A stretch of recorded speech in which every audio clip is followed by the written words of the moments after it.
નમસ્કાર મિત્રો, આજના વિડીયોની અંદર સ્વાગત છે મિત્રો। આજે આપણે આવી ગયા છીએ જીરાના ખેતરની અંદર અને જુઓ આજે આપણે જીરાના લગભગ 30 દિવસની આસપાસ થઈ છે, 28 થી 30 દિવસ થયા છે અને જીરાની શું પ્રોગ્રેસ છે તમને બતાવી રહ્યા છીએ।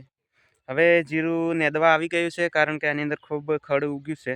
પાછળથી જીરું વાવ્યું એના પછી દવા નાખી હતી આપણે ઉગાડીને, તો બધું જ ખડ બળી ગયું હતું, પરંતુ વળી પાછું ઉગ્યું છે।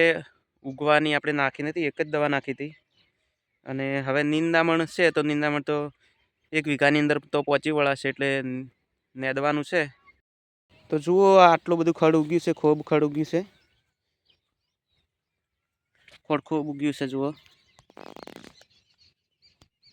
પણ નેદવાનું છે એટલે આટલું વીઘો જેવું છે જીરું, એટલે નેદાઈ પણ જાહે અને ખડ પણ ખૂબ ઉગ્યું છે। જીરું આપણું સારું છે,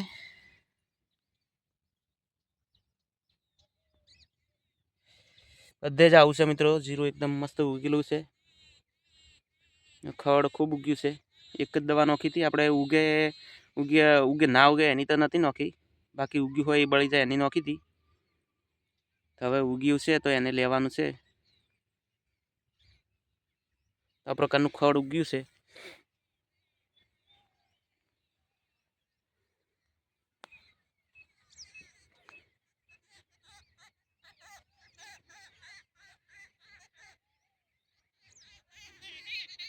લઈ લેવાનું છે ખડને, તો ખડને લેવાનું છે, પરંતુ એના પહેલાં એક વખત આપણે આને પાવાનું છે અને પાઈ અને પછી 10 દિવસ પછી સુકાઈ, એકદમ કમ્પ્લીટ સુકાઈ જાય એના પછી નીંદવાનું છે।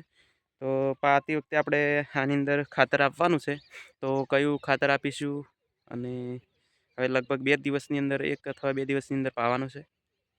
કયું ખાતર આપીશું તમને જણાવીશું। તો મિત્રો અહીંયા વિડીયો સમાપ્ત કરીએ છીએ। જય જવાન, જય કિસાન। ખેતીને લગતા અને જીરાને લગતા વિડીયો જોવા માટે ખાસ ચેનલને સબસ્ક્રાઈબ અને વિડીયોને લાઇક કરી દેજો। જય માતાજી।